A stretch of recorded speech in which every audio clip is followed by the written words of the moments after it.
the Maccabees. All right, Sirach. That's also written during the Greek Empire. You know, so there's a lot of history that goes into that, and it's important. And it can't be something that's just blown through, because that's what modern day, well, that's what Christianity does. You know, they'll air out, you know, I want to say X out that crucial time in history and such like that, and they do that by discrediting the apocrypha. Correct. You know? Verse 8, last verse. Therefore the he-goat waxed very great, and when he was strong, the great horn was broken. And for it came up four notable ones toward the four winds of heaven. There you go. All right, now, Rock, you can pull that up in First Maccabees, the first chapter. You can start at the top and read down about verse 4. Okay. Because it's going to go into those pretty much what that's going into was after Alexander fell, after he died.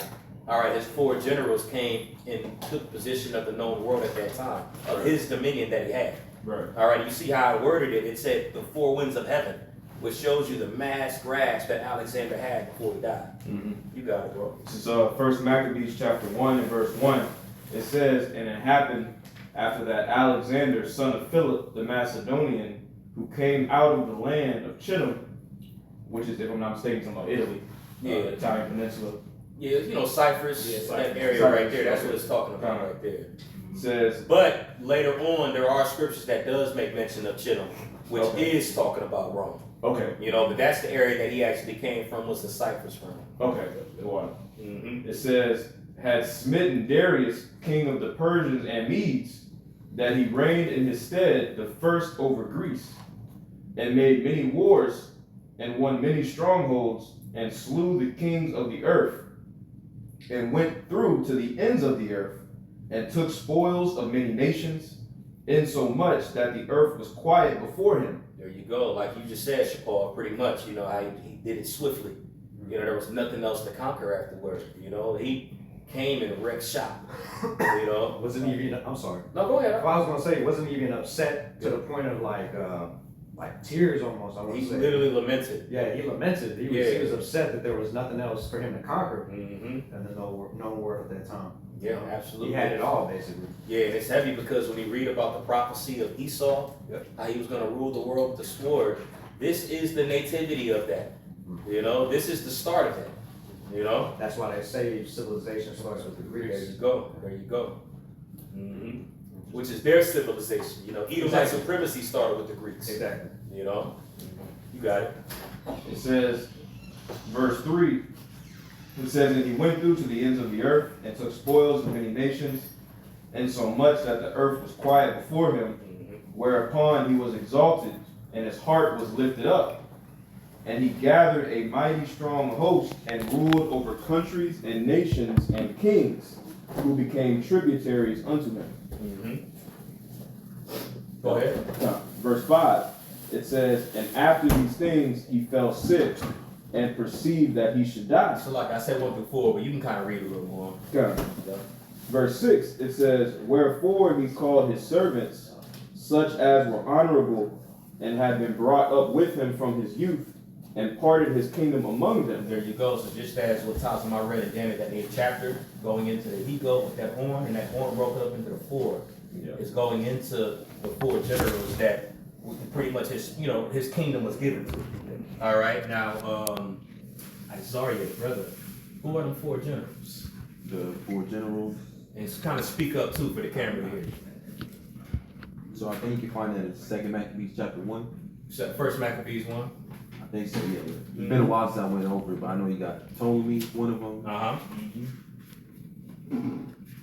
Solutions. There's two major ones. Ptolemy is one of the major ones. Okay. He ruled over the Egyptian part of the That's right. Grecian Empire. Yeah, but it's been a while since I went over the Solutions. Okay. Hey, the shot, can you help him out? Ptolemy's, Seleucus. Yep, Seleucus, that's right. And these, if I may, really quick before you continue, these are the two main factors in Daniel 11. Because again, this chapter is going into the Syrian Wars. And there were multiple different skirmishes in these Syrian wars, but it was constant conflict between the king of the south and the king of the north. All right, the king of the south representing the Ptolemaic Empire, and the king of the north representing representing the Seleucid Empire. Okay, so you got it. There's two more. Lesson. Ptolemy, Coach. And speak up a little bit for the camera to get you. Buffer shot. Cassandra. Cassandra. Go. Con. Mm-hmm. And I'm liking it. Elias and Mace. All right. Now, within those four generals, put antagonists in there Yeah. because when you go into history, all right, antagonists actually usurped the region of Babylon that Seleucus had. And Seleucus ended up fleeing into Egypt and served under Ptolemy for a period of time. Or eventually he broke free and took over the realm of Babylon. All right, ironically enough, first land that Seleucus occupied was Babylon. You know what I'm saying? You know, I'm just saying through the spirit, a little cool little link through the spirit. You know? Didn't they call him the one-eyed antagonist, the one-eyed? Oh, I didn't know that. Yeah, they did. They tagged us. For sure. There you go. So yeah, that was it. That was it on that water. We can get back to that Daniel 11. All right, let's continue on. Daniel 11 and verse 4 it says, and when he shall stand up, his kingdom shall be broken and shall be divided toward the four winds of heaven. There we go. So we just broke that down. All right, and Daniel the 8th chapter was broke down. All right, and it was also broke down as the brother just read that in 1 Maxims 1. You got it. It says, and not to his posterity, nor according to his dominion, which Because he didn't have no. I think he did have a son, but his son was slow. His son was retarded, so they ended up killing his son. That way they took power. Damn. Yeah, exactly. He was a little slow. Yeah. It says, and not to his posterity, nor according to his dominion, which he ruled, for his kingdom shall be plucked up, even for others beside those. That's right. That's right. What verse was that? That was verse 4 I just read. Okay, that's right. We can segue right here. Shalom. We can segue right here into verse 5. All right, continuing on to verse 5. It says, and the king of the south shall be strong, and one of his princes, and he shall be strong above him. Okay. Yeah. Yeah, it's still out on my page. It's cool. It's all good. Like I said, I'm gonna do another one later on anyway, and I'll just pass it with it. But yeah, read that again. Yep, it says, for his kingdom shall be plucked up, even for others beside those. Verse 5, it says, and the king of the south shall be strong, and one of his princes. All right. So the king of the south that it's talking about is Ptolemy the first, or Ptolemy Soter. Okay, he is the first king of the south that you read about here. When I made mention that Seleucus stayed under him, this is what it means when it goes into the prince that was with him. This is talking about Seleucus right here. All right, which eventually he would take the Syrian world, the Coily Syrian world. Before that took place, he was under Ptolemy. Yeah. Okay. If I may, the south, that would be because he was, Ptolemy was over Egypt, which was south of all the other lands that that consisted of the German, the Greek Empire. Okay. All right. Continuing on, in verse 5, it says, and he shall be strong above him and have dominion. His dominion shall be a great dominion. There you go. I mean, it goes right into it. Right now it's a setup of these two superpowers that are eventually going to start warring and fighting against each other. But again, like I stated earlier, before brothers came in, but obviously what we already know, Edomites always fight with each other. Right, When it right. comes to the throne, when it comes to authority, one is never satisfied with the other one being in rule. And you have ample examples throughout the history of Edomites always fighting against each other and not liking each other. All right, again, this whole skirmish is taking place between the Seleucid line and the Ptolemaic line, but the Seleucid line came up under the Ptolemaic line. Yep. You know? You got it. It says, Verse you want? I just finished verse 5. Okay. Verse 6 says, and in the end of years they shall join themselves together. For the king's daughter of the south shall come to the king of the north to make an agreement. All right, so the king's daughter of the south, Ptolemy Soter's daughter, all right, whose name is Bernice. Yep. All right, her name is Berenice, what was her last name? Not like Syra, Berenice Syra. But this is a league, a covenant that was made. And we brothers know that those covenants were made through marriage. Right. All right, if you wanted to join a house together, Yep. that would take place through marriage. So this is supposed to unify these two nations that are eventually going to be kicking each other's ass.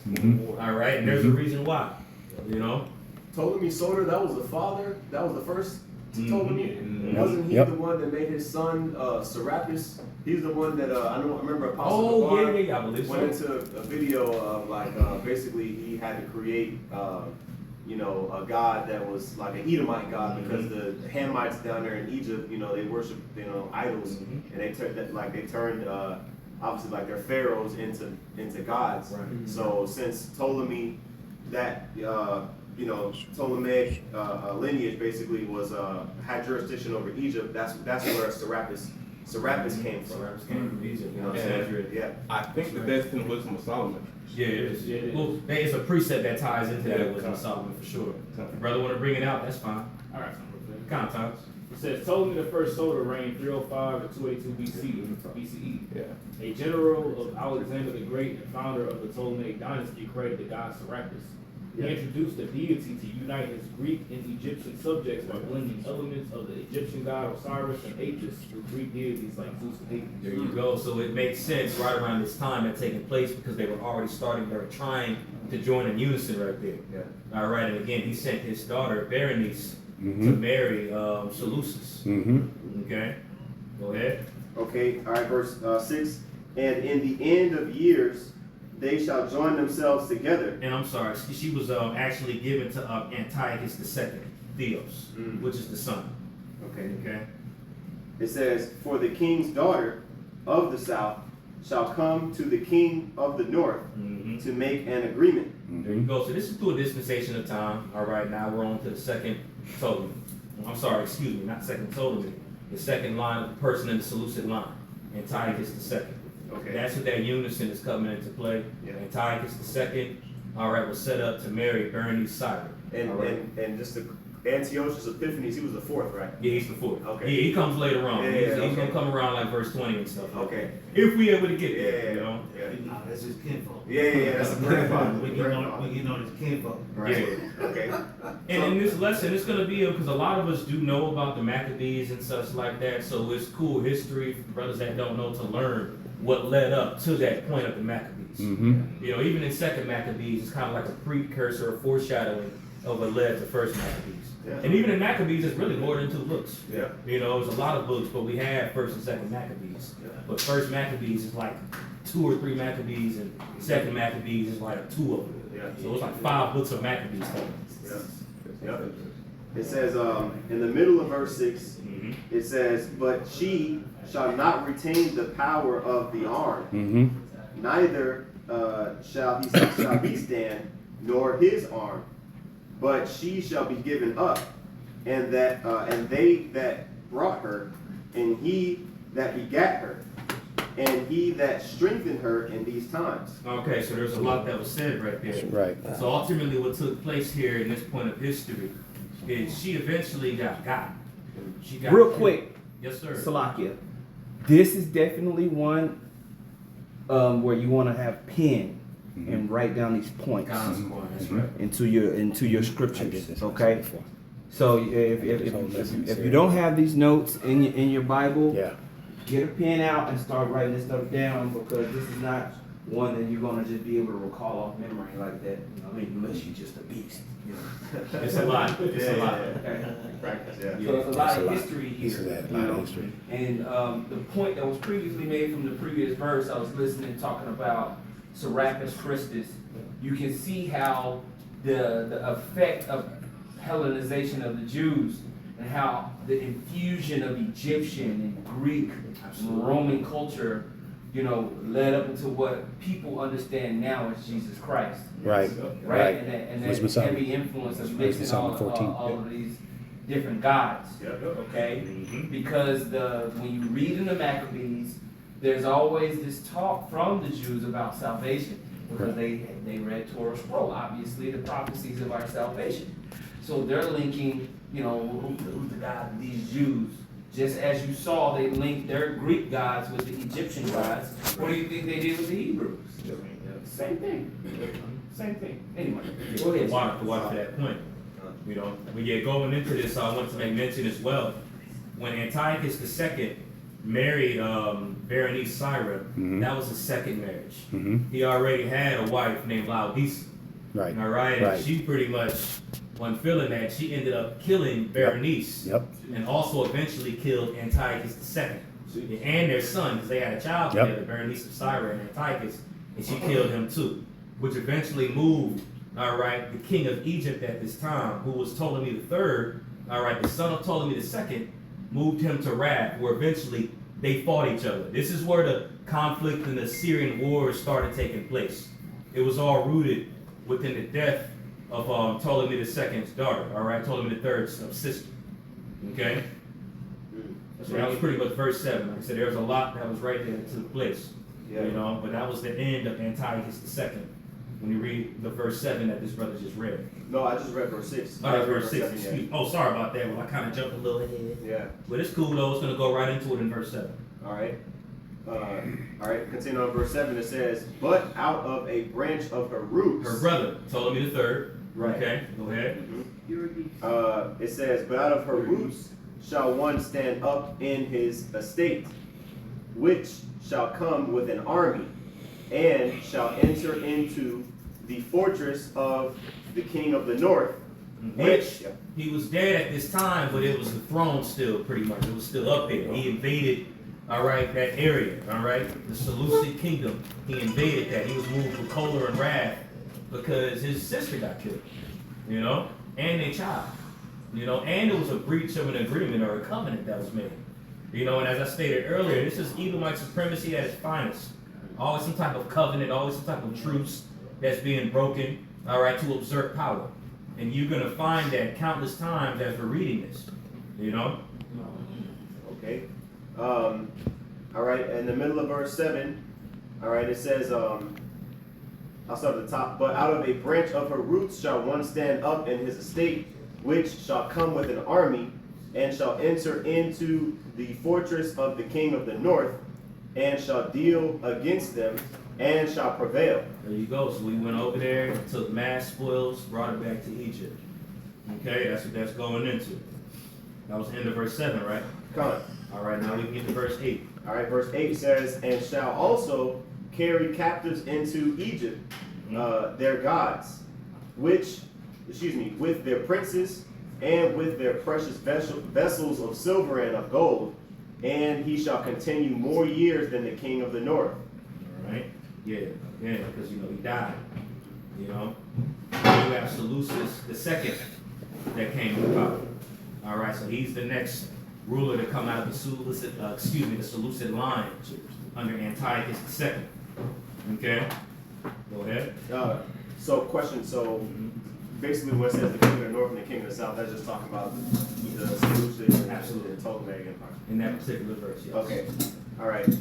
So it says in verse 9, it says, "So," Oh, read verse 8 again. okay, this is Daniel 11 and 8. It says, "And shall also carry captives into Egypt their gods, with their princes, and with their precious vessels of silver and of gold, and he shall continue more years than the king of the north." All right, so Ptolemy III, who was Berenice of Cyrus' brother, all right, came and took spoils from the Seleucid line, from pretty much when they fought against Antiochus. All right, brought those spoils back, you know, and then when it says when he had a longer time than the other, I think it said something along those lines, right? Yeah. What that's going into is Ptolemy III had a longer period of ruling than Seleucus II. All right, Seleucus II only had a very minute time where he ruled, but Ptolemy III had a vast rulership. You know, he ruled for quite some time. Okay? Okay. It says in verse 9, "So the king of the south shall come into his kingdom." Went back to Egypt is what that's saying. All right, "and shall return into his own land. But his sons shall be stirred up." Whose sons? Seleucid sons. All right? Again, this is the Syrian war, so it's always skirmishes back and forth. All right? So now the sons were stirred up, and this son in particular is Seleucus III Cranus. Okay? And Antiochus III. Okay? There was two of them. I see. All right? So now we're getting closer to what you made mention earlier, Adnan. We're closer to that vile, nasty Edomite. Right. Okay? Is this what the third Syrian war here? Yeah, pretty. I think it's where you're at. Yeah, I believe pretty much. Yes, sir. Yes, sir. And for you brothers and sisters that's listening, you just go look up the Syrian Wars on Wikipedia even. Yep. And you can follow along. And this shows you how the Bible is superior to any other book on the planet. Because when you understand that this was written during the time of the Babylonian Empire, you get to see the strength of the Spirit of Yahweh Shem Yahushua for the word to come to Daniel and give him the breakdown. Right? You know, it might have been at the top of the Persian Empire when this was written. I can't remember which. Regardless, it was still a long It was time. still way before, hundreds of years before, you had the Greeks do this. And even Edomite Bible scholar will recognize Daniel 11 chapter as pure prophetic speech that breaks down the Syrian wars piece by piece Literally to the T. to the T-bone.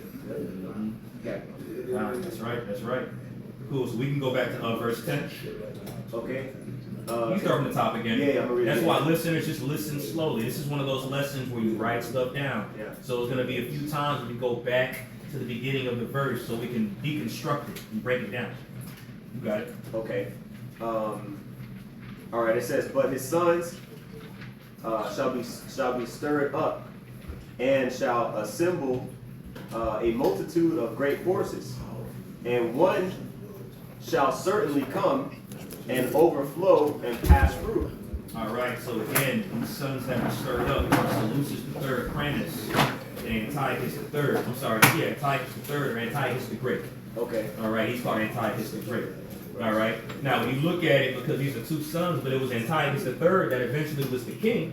You know, that's because his brother died, and he had a very short time when he was ruling. It was only like what, a few years. Right. I even got it written down. He was assassinated in Persia while campaigning against Pergamum. It says during this time, officers Nicanor and Apatarius killed him, and he was succeeded by Antiochus III. And again, he only reigned 2 years and died. Okay. Antiochus the fourth? No, the third. Antiochus the third. Yeah, it's okay. still Antiochus, because remember the fourth is Epiphanes. Right. So okay, so you got Seleucus the third and Antiochus the There's third. a lot of numbers tied to these names. No, I just want to double check. Because obviously I got to go back and go into history too. But okay, so you had Seleucus and Antiochus. That lineage was basically both under the Seleucid Empire. Yeah, that was all of the Antiochus, Seleucids. the family of Antiochus were underneath the general Seleucus, so they're all in the king of the north. Okay. All right. Antiochus, Antiochus, the middle model. All right. Well, that's why you read it in Maccabees where it goes into a wicked root that came out of the Seleucid line. Right. You know what I'm saying? It says out of that came a wicked root. Okay. You know, so these Seleucid's great, you know what I'm saying, grandson. Right. That makes sense. All right. And just to add, you know, pretty much toward the latter end of that verse, because you read the whole verse 10, right? Or is there more to it? No, I read all of it. Okay, cool. So to end off on that verse there, he also gathered a large army and pushed aggressively against the king of the south, the king of Egypt. All right, who again is Ptolemy III. Okay, that's what verse 10 is going into. Okay. All right. All right. It says, and one shall certainly come and overflow and pass through. Then shall he return and be stirred up even to his fortress. All right, got you. Now again, it's a little more history that passed by. Now we're at the time of Ptolemy IV. All right, so Ptolemy IV is in play, but it's still Antiochus III that's in power. All right, still going into the Syrian wars. And what this is going into pretty much is Ptolemy, he gathers another great army as well. And he goes to fight against Antiochus III, and he actually wins this battle. All right, and this particular battle is called the Battle of Raphia. All right, so in the Battle of Raphia, okay, Antiochus wins, all right? And you're going to start to notice, all right, the Ptolemaic Empire starts to win more, but then it's going to segue into the Seleucid line winning more of those wars. Okay? It's like the pretty much Ptolemaic line is whack as hell. You know what I'm saying? But you know, we're going to go into that, Lord, when we get there. Okay.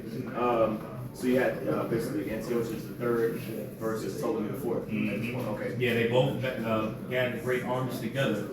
But this particular battle of, pretty much verse 11 is going into the battle of Rapha. Okay. All right, where Ptolemy lost. King of the South lost that battle. Okay. Okay?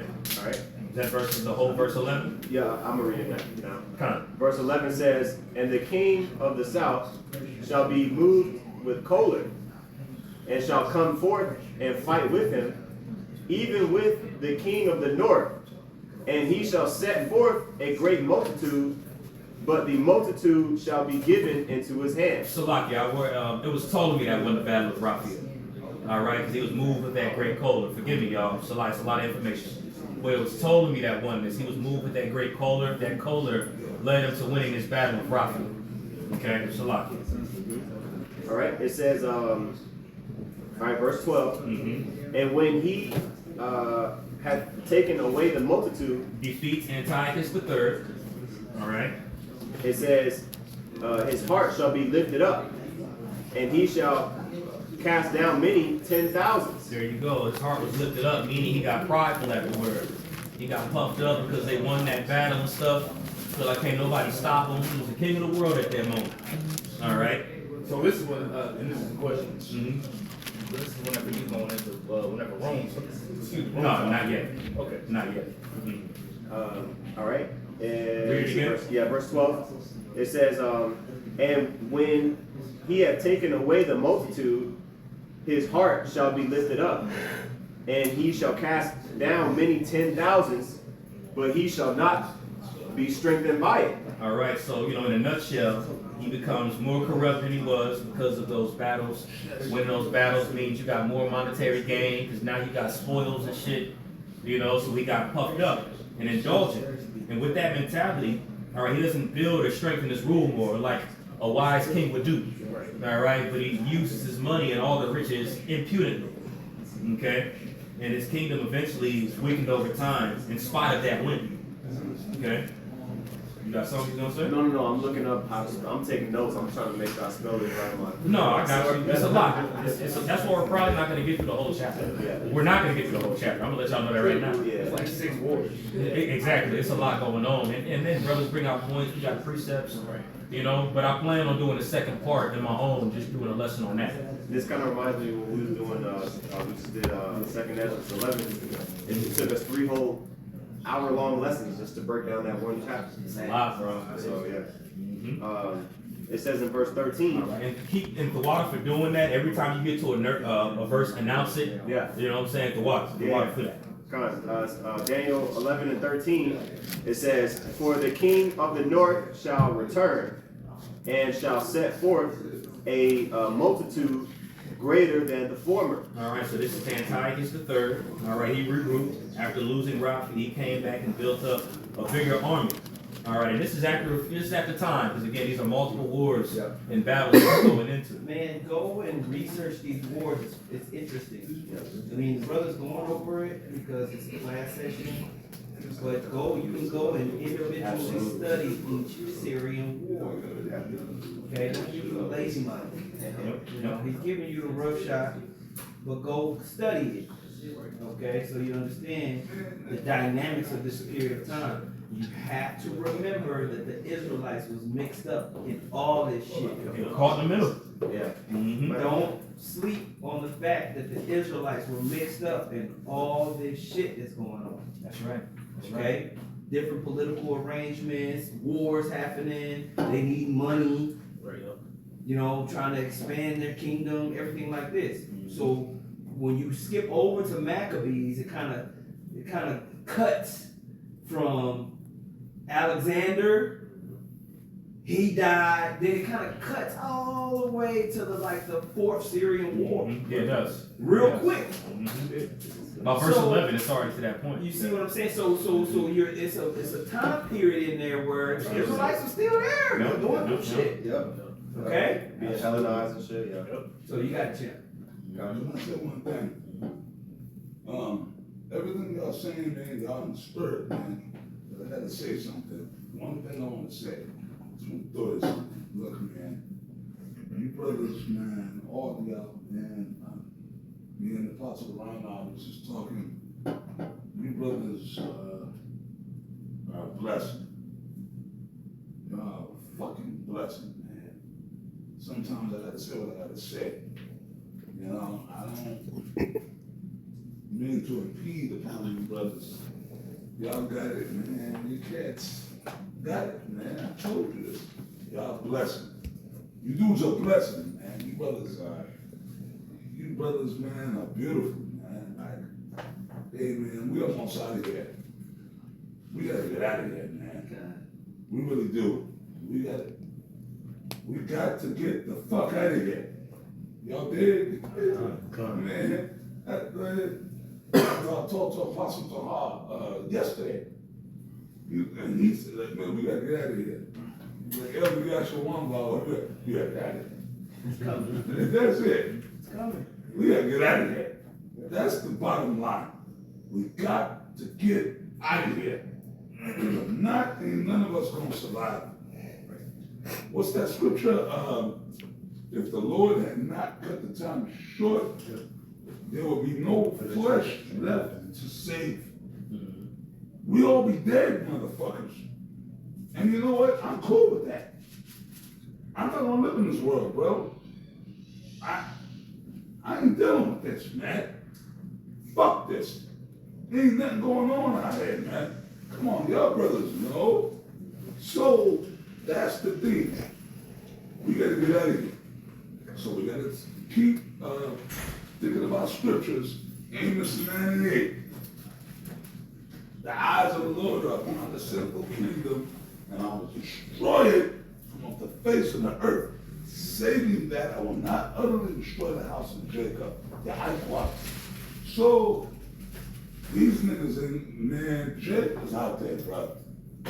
Jake is out there, right?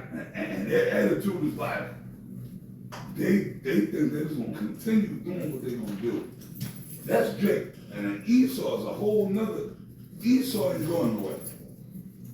This fucking, he ain't going nowhere, Ariana. He's doing what he's supposed to do. Like Apostle I told him here, he's like, man, I'm with Trump. I'm down with Trump. Because he's the devil that's going to get us out of here. Yeah. You understand? He gonna get us out of there. Because he fucking with Iran. Man, we already in World War III. So that's that. So you brothers, man, you gotta pray for destruction. Remember the angels of Yahweh that's holding back those those angels of destruction, and he's starting to release them. So we in that time. All the other little bullshit, we gotta let it go. Now I'm gonna say this too. Amongst each other, us, the brothers, look, man, we gotta be brothers with each other, man. Y'all dig? We gotta be brothers, man. Fuck all the bullshit, man. Fuck this shit, man. Y'all hear me? Let's be brothers, man. Like, bro, we're gonna get on each other's nerves. You know, I'm gonna get on your nerves, you're gonna get on my nerves.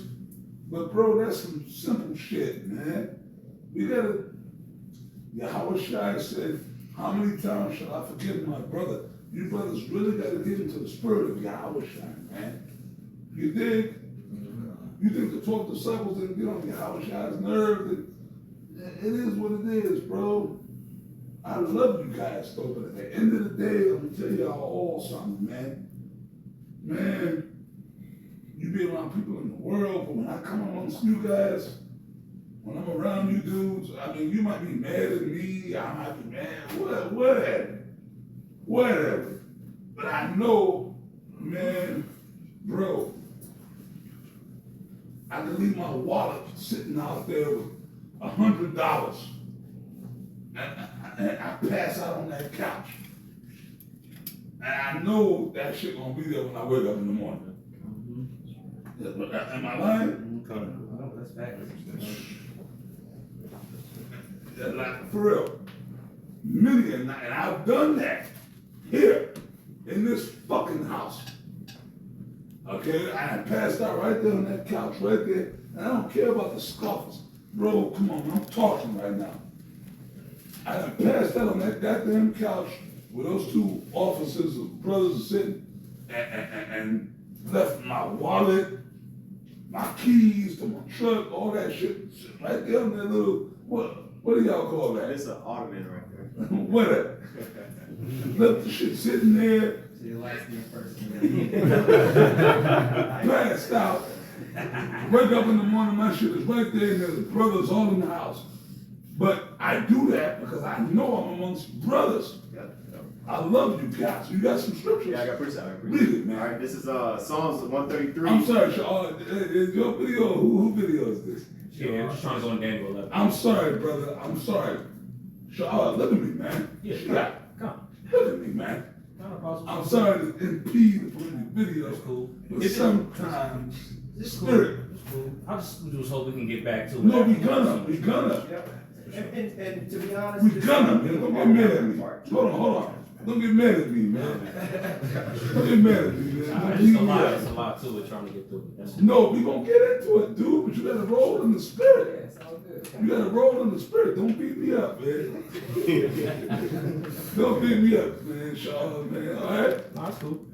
You gotta roll. Shaw, look at me. Yeah, I got you. Look at me, for real. I'm looking. You gotta learn to roll in the spirit sometimes. You dig? Yeah, I got you. You gotta learn to roll in the spirit, brother. Come, for sure. I dig. I know. See, and I love you for that, man.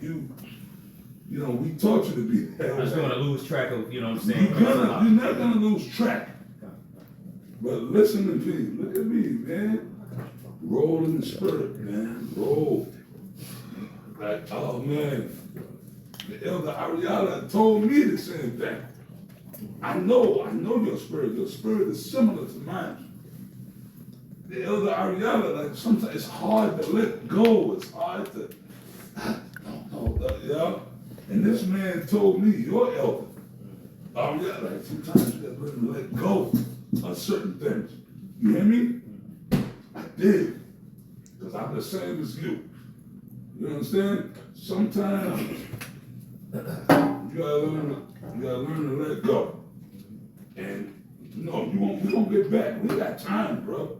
We ain't going nowhere. We gonna get back into your lesson. We did. But I want you to understand that. Sometimes you gotta roll in the spirit and levitate right back to where we need to be, but sometimes the spirit, cause like, bro, I feel you.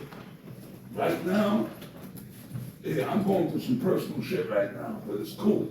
I'll deal with that. But sometimes the spirit, you know, with brothers, with edification and, you know what I mean? Edification and different things that brothers need to hear. But prophecy is the main thing. We're going to go right back. What was we talking about? Yeah, this is Psalms 133, verse 1. It says, a song of degrees of David. Behold, how good and how pleasant is it for brethren to dwell together in unity. It is like the precious ointment upon the head that ran down upon the beard, even Aaron's beard, that went down to the skirts of his garments. Because you were going into how basically, you know, this truth that we have, you know, is a precious thing. You know what I mean? Like, you know, we're grateful to have the body. That's our consolation here on this side. Us being able to get together and, you know, fellowship in the spirit, be in the spirit, you know, have these, you know, spiritual conversations.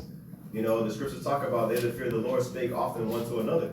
There's going to be a hedge of protection in the times to come. Just as we're reading about here, as far as we're going over Daniel 11 and the Syrian wars, and we just mentioned how we're reading in Daniel 11 what's happening amongst the Edomites and how they're fighting amongst themselves. But we were still there. Right. And the same brotherhood that was necessary in order for Israel to thrive is going to be the same type of spirit that we're going to need to thrive in this time. So you know, what the apostle was saying is, you have these Edomites and these heathen nations arguing, fighting amongst themselves, but meanwhile, the Most High is building up his nation in the background. The background. Right? See, Elder Ari, well, realistically, Elder Ariana broke it down. That's cool. We know the prophecies and we know what's going on, but then how you gonna deal? How are we gonna deal when the prophecies come down? You understand? Yo, see, bro, yeah, the prophecies, Apostle Ron, like, you in there, come here, please. We can deal, right? We know the prophecies, but then when the shit goes down, what the fuck? How we gonna react amongst each other? It's beautiful. I know it's important, but bro, you gotta know other shit too. Y'all gotta know how to deal, man. Am I right, Apostle, man? Hey, well, I think somebody read Psalms 133. Yeah, how beautiful it is when brothers, dwell together in unity. So it is, that's what it's all about, because at the end of the day, you can know all the prophecies in the book, but if you don't have that brotherly love, that's pretty much what cements it, No, we taught you brothers everything we knew, bro. We told you everything we knew. And the prophecies are important. We told you brothers everything we had. We gave y'all everything we had, and it's important. But the brothers, y'all gotta, like King Mashah said to us, man. He said, yeah, brothers all the time they got a scripture. But the guy I'm looking at is the guy that applies that scripture. Y'all dig? Little things like that. And then brothers always talking shit about King Mashah didn't know the scriptures, right? Y'all dig? Hey, brother, I always paid attention to the little things, man. You understand?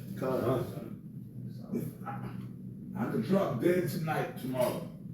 One thing I want y'all to remember, pay attention to the little things, man. It's beautiful. You're going into a lesson, that's cool, but sometimes the spirit takes precedence, man. Y'all understand? And I learned that from Apostle Tahar, man. Do y'all understand me for real? I know you brothers are amped up and y'all fired up and y'all want to go and it's beautiful. But y'all heard Apostle Rambam, man, sometimes sometimes the spirit deals, man. It's not all about just, when I had to learn this shit the hard way, you did, like, you got to learn the deal. You can know everything, man. How many niggas that was amongst us, he knew all the,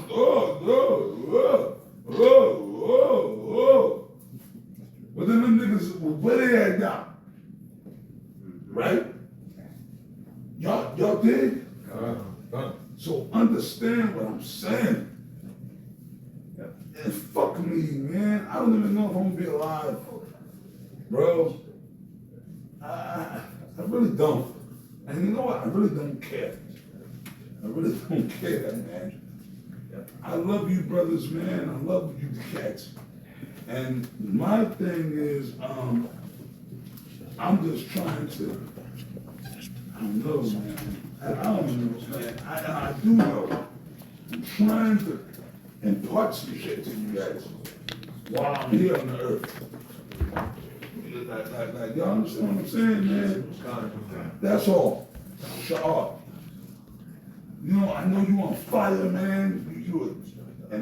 And I'm not trying to impede your lesson, but Spirit is on me to just say what I gotta say.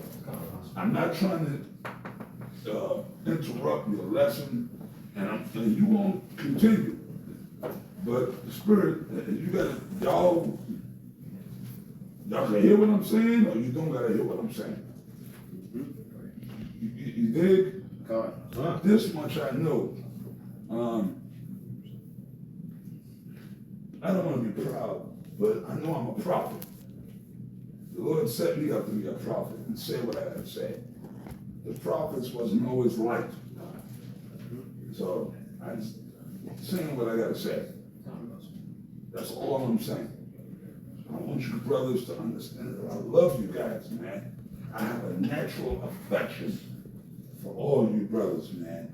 That's all I'm saying. No, for real, man. I have a natural affection for you guys, man. Y'all hear me, man? I do. Like, I love you dudes, man. Like, you're my sons or you're my brothers. Like, I fucking love you guys, man. I do, man. That's why, man, when I see you brothers, man, I greet you, man. I love the fuck out you guys, man. I trust you guys with my fucking life. You understand? I do. I trust you motherfuckers with my goddamn life. Like, that's all I can say. But read that, man. Yeah, come. All right, this is 1 Corinthians 13 and 2. It said, one about Bashar. Don't pull that. Okay. Yeah, 1 Corinthians 13 and 1. It says, though I speak with the tongues of men and of angels and have not charity.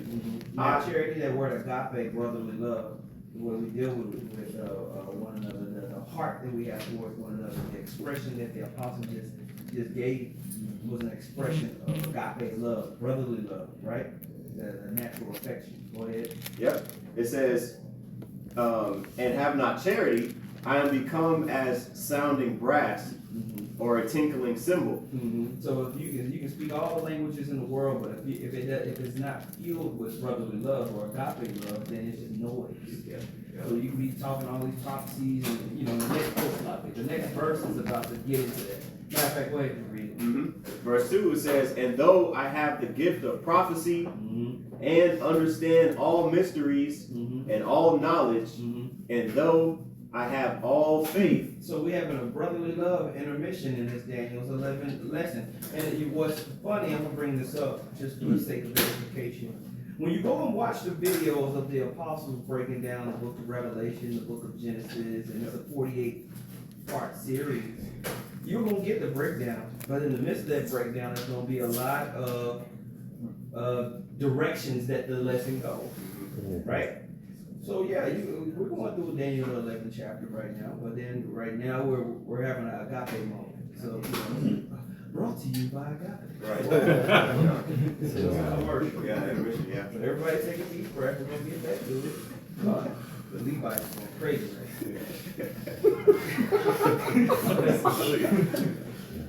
All right. Go ahead and read verse 2 again. Yeah. That's 1 Corinthians 13 and 2. And though I have the gift of prophecy and understand all mysteries and all knowledge, and though I have all faith so that I could remove mountains and have not charity. Those are all good things, but if you don't have charity, go ahead. I am nothing. It's empty, it's void, it's lacking, it's wanting. So so it's okay to have an agape commercial in the midst of the lesson, okay? Because all of this stuff is edifying. We're going to continue to edify. It'll come in a different direction. Okay? Is there more that you want to No, that was it. Yeah. Okay? Yeah, let's get back to Daniel 11 and 14. Look at the show. Start from the top. This is back in Daniel 11, verse 14. It says, and in those times there shall many stand up against the king of the south. There were many nations and groups that rose up, not even just the Seleucids, but many nations and groups that rose up to fight against the king of the south. All right, or Ptolemy. Okay. It says, it says, also the robbers of thy people shall, that's what it says, the robbers of thy people shall exalt themselves to establish the vision, but they shall fail. Now, right there, they shall fall. So yeah, that's all good. Right there, that's pretty much the seed being planted, of which there was always wicked Jake that was around.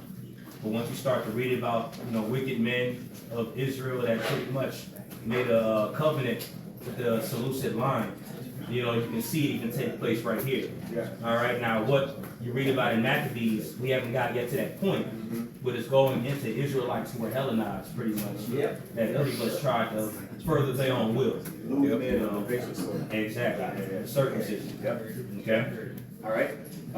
This is Daniel 11 and 15. So the king of the north. You said what verse you want? Verse 15. Okay, for sure. Yeah. And if I may, I'm gonna just, just say what I just got written down real quick as well pertaining to those cats. So pretty much these Israelites joined Antioch to pretty much fight against Ptolemy the Fifth. All right, so this is Ptolemy the Fifth that is going into, and they were fighting against Ptolemy the Fifth, hoping to advance their own agenda. You kind of see Israelite groups that are doing that stuff right now, joining league with the Edomite system. Not even just, like 501c3s and such. You got many other examples, but it was always Israelites that wanted to join themselves with Esau for their own thing. Yeah. You know what I'm saying? Yeah. And just to clarify, you said they joined up with who? Pretty much the solution? Yeah, absolutely. Okay. Absolutely. Yeah, because they joined the fight against Ptolemy the Fifth. Right. But it says many nations rose up against the fight against the king of the south. So you even have Israelites within that cluster that joined league wanted to fight against them. Yeah, that makes sense. Because ultimately the Seleucid Empire encompassed Judea. Right. If I'm not. Yeah. Okay. Now you had Israelites that was in Ptolemy's army as well. Because you had a lot of Israelites that dwelt in parts of Alexandria and different parts of Egypt. So you had Israelites that was everywhere, but it's going into pretty much Israelites that were in the land, still able to do what they had to do. These Israelites rose up and joined league. All right. Cool. Verse 15, right? Yes, sir. All right. Daniel 11:15, it says, so the king of the north shall come and cast up a mount and take the most fenced cities, and the arms of the south shall not withstand. All right, neither. Oh, go ahead. I'm sorry. Neither shall his chosen people, neither shall there be any strength to withstand. All right, so now we're getting into the point where the Ptolemaic line, all right, not even just the line, but that empire was starting to cripple, weaken. Remember earlier, went into the pride that they got after the Battle of Raphia and such. And like I stated earlier in this lesson before Brother Scott had been here, once you look at how Edomites were moving back then, all right, how they were breaking covenants, how they got puffed up off winning certain battles and such like that, they in that same spirit right now. And Donald Trump shot the missiles on Iran to hit the nuclear facilities last year and such. He got very puffed up and tried to do it again, thinking shit was gonna go the same way. You have many examples of what was taking place back then, and you see it taking place right now. That's why in the beginning of this lesson I started with Ecclesiastes. The thing that has been is that which shall be. All right, this was a crucial time of war back then. We're entering into a crucial time of war right now. Okay. All right. It says verse 16. 15 again. All right. This is Daniel 11 and 15 from the top. So the king of the north shall come and cast up a mount and take the most fenced cities, and the arms of the south shall not withstand. All right, there you go. So as the south got weaker, as Egypt got weaker, all right, this Seleucid line got stronger, where they actually made sieges against those fortified cities, and they won those battles. All right, so that's what that's going into. All right, when it says they actually counted the mounts and such, this is a siege, building ramps, engines of war to break those fortified cities and eventually capture them. All right, and Egypt's military couldn't do anything to stop it, which led to a total military collapse. That's what this is going into right here in verse 15. Okay? And again, that's why I wanted to go into Daniel 11, because there's a lot prophetically, and it did come to pass. But again, you see a lot of that taking place right now when you look at how these rulers, these Edomite rulers, are fighting one another. You know what I'm saying? The beasts, the horde, all Edomite rulers fighting against each other in conflict. One trying to one up the next. That's why you read the books like Revelation 6, where it tells you the red horse will fight against each other. This is Edomite nature. When it says rule with the sword, that includes his own self too. Kill each other with the sword, that includes himself as well. You got something to say? I was going to say, make a pact with each other and then go into war with each other the next year. The next generation. Right. You know what I'm saying? So yeah, that's what Esau's. That's how he operates. Back in ancient Rome, you had 1 year where it was 4 different emperors that ruled. Man, that's a lie. One of the emperors being a Jake. But it's still, through Edomite supremacy, there's never any type of unity with that. It's Edomite supremacy. All right, continuing on in Daniel 11, In the middle of verse 15 it says, and the arms of the south. And we'll get to 20. Okay. You know, we'll end it off on 20. I know there's a lot that, you know, we'll end it off on 20. Lewis will like continue a lesson. Yeah. You know, going that That's a good midway point. All right, it says in the middle of verse 15, and the arms of the south shall not withstand, neither his chosen people. There you go, the arms of the south, the armies. That's where you get the word army from. It comes from arm. Right. All right, so it's saying the army ain't gonna do shit. So come on, Lord. Hey. All right, it says neither his chosen people, neither shall there be any strength to withstand. His chosen people. That's going into the different aristocrats and nobles and select men of war. You know what I'm saying? They didn't even do anything to help. They couldn't. It was through. All right, it says verse 16, but he that cometh against him shall do according to his own will. So he's puffed up now. His own wills, you know what I'm saying? Ain't nobody gonna put him in check now because he done took down the top niggas. Ptolemy line, you know, that empire is falling now. The Seleucid Empire is on the rise. Antiochus III, this is still Antiochus III we're reading about. This is son's father, that wicked, nasty nigga's father. So you see where that spirit come from. So we got very puffed up after this, you know, and again, no army can stop him at this point. All right, go ahead. All right, it says, but he that cometh against him shall do according to his own will, and none shall stand before him, and he shall stand in the glorious land, which by his hand shall be consumed. All right, now that glorious land, Elder Ariana just went into that, how we were always in the midst of that. We were always right there, and we were kind of used now to this point as an area where they would take their anger out of us. You know what I'm saying? So it said he would come up to the glorious land, which again, you know, he controlled it. We wouldn't even actually read what it got written down. But the glorious land is Israel, which was eventually affected, controlled, and caught in the middle of his campaign. This is the point where Antiochus III pretty much took over our land. All right, so now we're converting. We're still not Hellenized in a sense because the world's Hellenized and we were still able to do what we had to do. But it's getting to the point where now they're starting to try to Hellenize us. And they started that by occupying our territory. Because before they didn't occupy it, we were still sovereign, for lack of better words. But now it's getting to the point where that transition is taking place. That makes sense so far. For sure. All right, verse 17, he shall also set his face to enter with strength, with the strength of his whole kingdom. So going to enter into Egypt, all right, remember the Syrian wars. So Antiochus III is going back into Egypt to fight against Ptolemy V. Okay? Come on, you got it. All right. I'll start at 17 to the top. He shall also set his face to enter with strength, with the strength of his whole kingdom, and upright ones with him. Those upright ones is talking about our lords, aristocrats, you know, captains of war. You know, that's what that's going into. Okay. All right, it says, thus shall he do, and he shall give him the daughter of women, corrupting her. But she shall not stand on his side, neither be for him. All right. So we obviously understand one of the ways that nations would join together to make a pact. It would be through marriage. All right. So at this time, Antiochus III sent his daughter Cleopatra of Syria out there to marry Ptolemy V. All right, but the thing about it is, you know, ultimately he set it up not for a good thing, but to pretty much get some inward information on what's going on, pretty much to get her to feed him information on what takes place. All right, but ultimately, if you go into that history, she wasn't even fucking with Antiochus III, her own daddy, to the point where she even betrayed her family and joined league officially with Ptolemy right there. So yeah, read it again. Welcome to the show. All right. All right, it says verse 17, Daniel 11 and 17. He shall also set his face to enter with the strength of his whole kingdom, and upright ones with him. Thus shall he do. So this wasn't for battle or war or anything. This is a negotiation right here. This is a so-called peace treaty, peace deal. You know, like nations would come together and negotiate and discuss things. So this wasn't warfare right here. This is a different way that they were trying to join forces together again.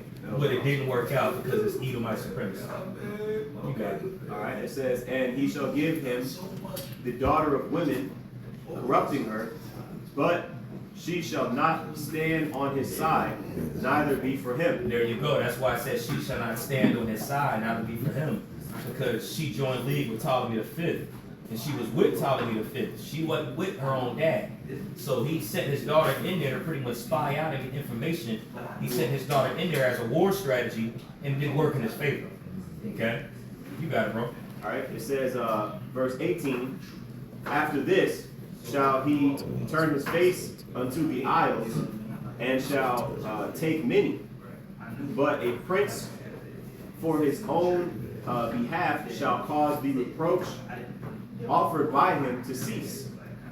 Without his own reproach, he shall cause it to turn upon him. All right. So there's a lot that takes place right here within this history. So instead of his attention being on Egypt now, he set his attention toward, like I said, I think he said the isles or something like that, the coasts.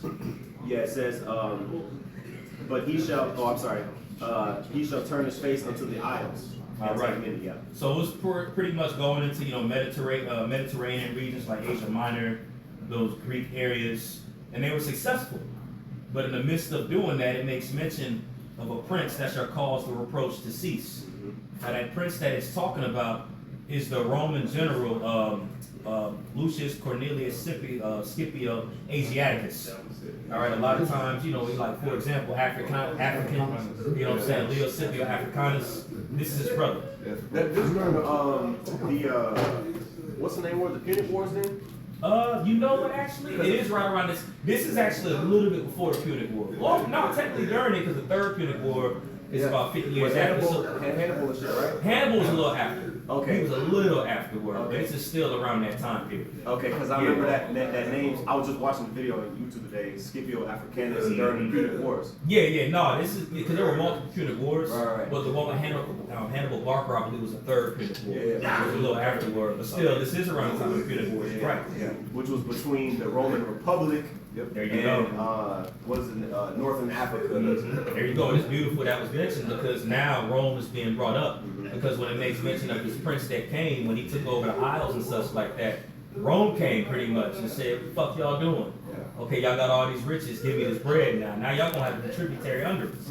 Read it again. Yeah, okay. All right, this is Daniel 11 and verse 18 again. It says, after this shall he turn his face unto the isles, and shall take many. All right, but a prince for his own behalf shall cause the reproach offered by him to cease. Without his own reproach, he shall cause it to turn upon him. And it wasn't even just Asiaticus, it was also his brother Africanus. Both of them fought against them. Both of them got led into, well, pretty much they led their troops in the battle against them, and they won. They took it. I even got it written down, a Roman general and consul who led Roman forces alongside his famous brother Scipio Africanus to victory against Antiochus. All right, Antiochus III. And this is the Battle of Magnesia. Okay? Can you pronounce his name one more time? The prince.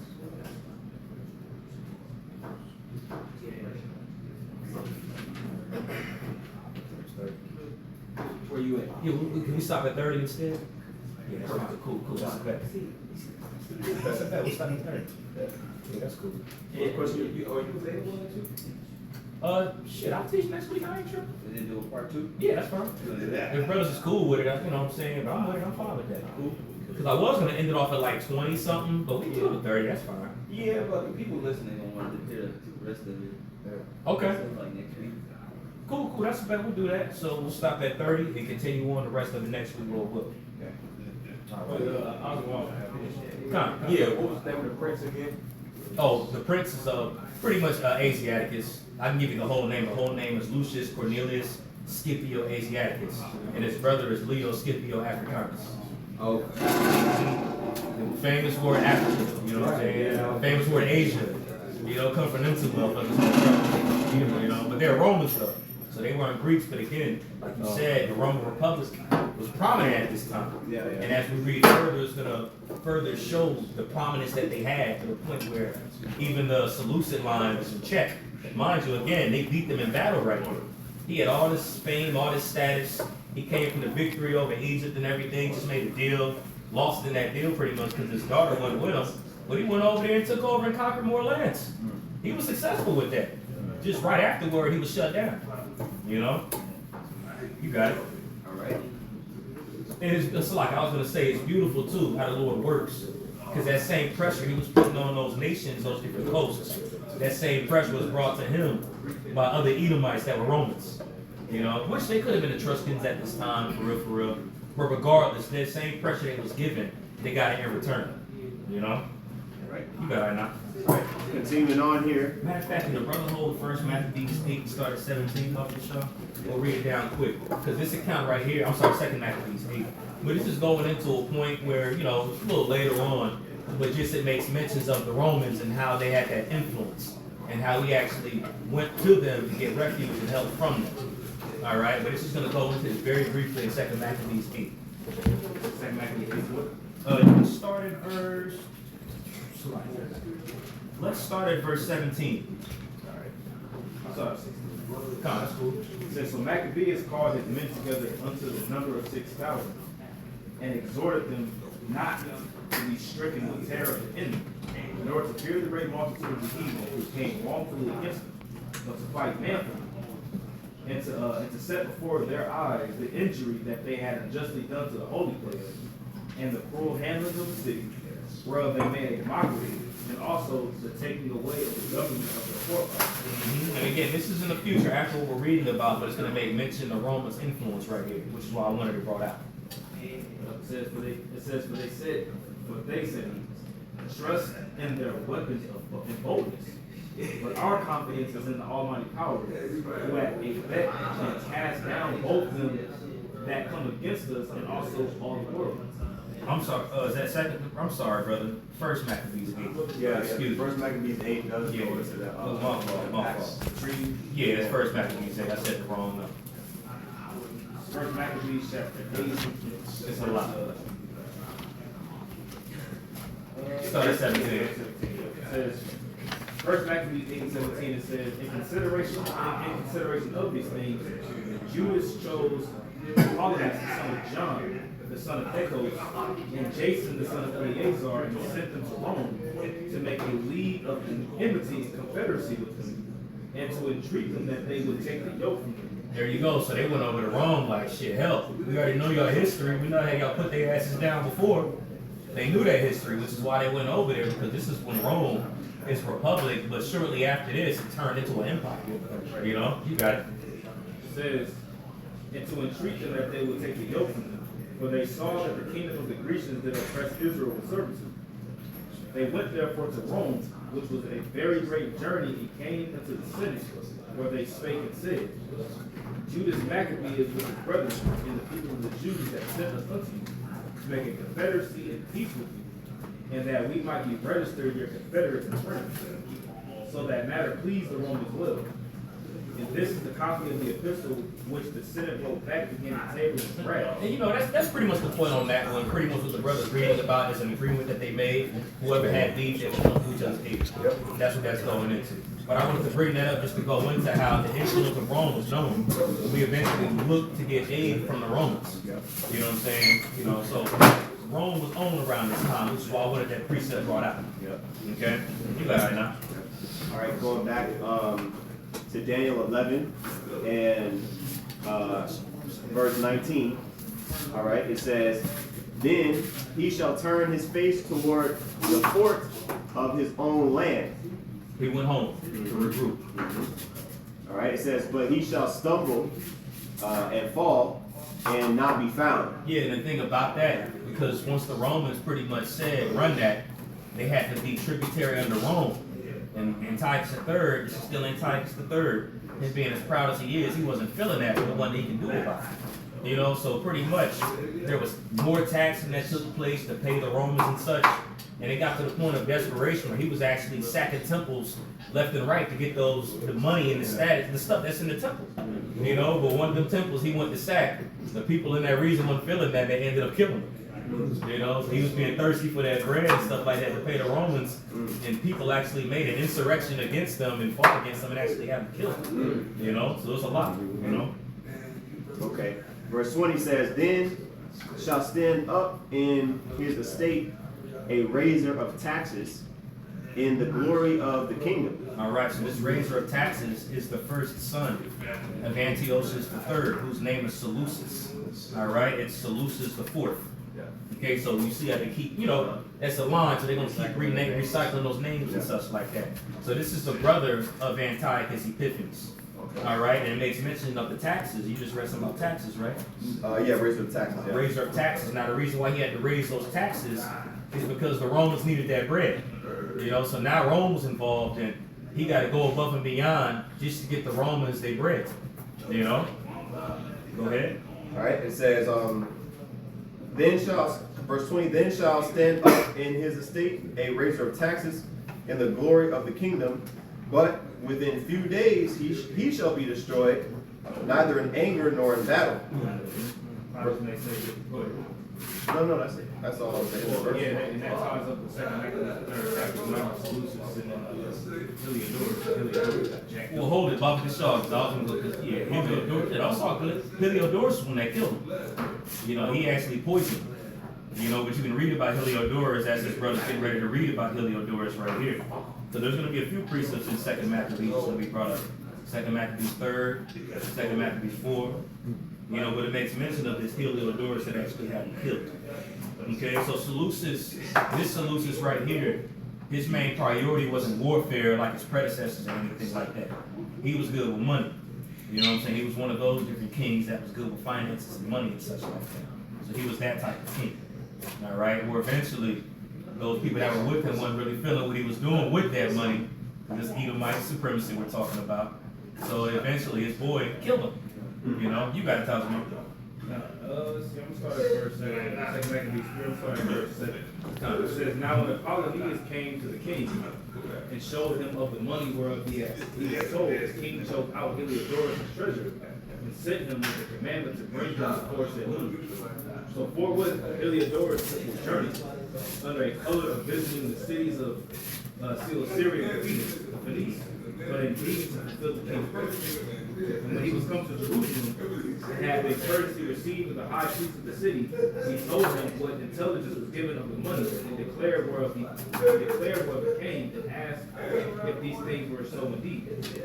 Then the high priest told him that there was such money laid up for the relief of widows and fatherless children. It's pretty much like it was like a welfare system. Treasury. Speak of y'all speak of. Verse 11, and that some of it belonged to Hyrcanus, son of Tobias, a man of great dignity, and not at that wicked Simon had been informed. It says, the sum whereof in all was 400 talents of silver and 200 of gold. And that it was altogether impossible that such wrong should be done unto them that had committed it to the holiness of the place, and to the majesty and inviolable sanctity of the temple, honored over all the world. But Heliodorus, because of the king's commandment given him, said that in any wise it must be brought into the king's treasury. So at that day when he appointed, he entered into order this matter. Wherefore there was no small agony throughout the whole city. It's pretty much, it makes mention of Heliodorus right there. But it also goes in how he was a hoe ass nigga. And other Edomites that were hoe ass niggas. And other niggas that was hoe ass niggas. It's a lot of them written about in Maccabees. A lot of them that are alive today in Israel. Hoe ass niggas. So you can read 2 Maccabees 3rd chapter to get that whole history of Heliodorus. Him going to Jerusalem, collecting the funds, and eventually him killing Seleucus before, and now we're going to go into it. That's right. So we can jump to Daniel 11 and verse 21. Continuing on in Daniel 11:21, and in his estate shall stand up a vile person. So do brothers know what it means when it says in somebody's estate? Okay. After their rule or their successor. There you go. After their rule or their successor. So after Seleucus, all right, the fourth, after he died, somebody else came into power that this brother's about to read about. Yep.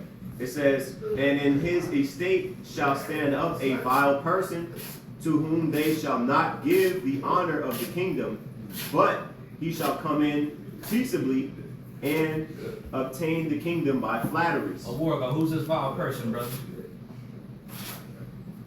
Okay, it's all good. It's all good. Who's that vile person? Antiochus Epiphanes. Because remember, the prior one before Seleucus was Antiochus III. All right, so Antiochus Epiphanes is Antiochus IV. All right, So and that word it makes mention. Even, matter of fact, we can hold that in Maccabees. Somebody want to say something? Yeah, the word epiphany, does it translate to fourth, or is just a title? It means God manifest. God manifest, okay. Shows that pride. You know, and even my pride right there. Anybody got that first? Somebody can hold it in First Maccabees, the first chapter, on verse 10.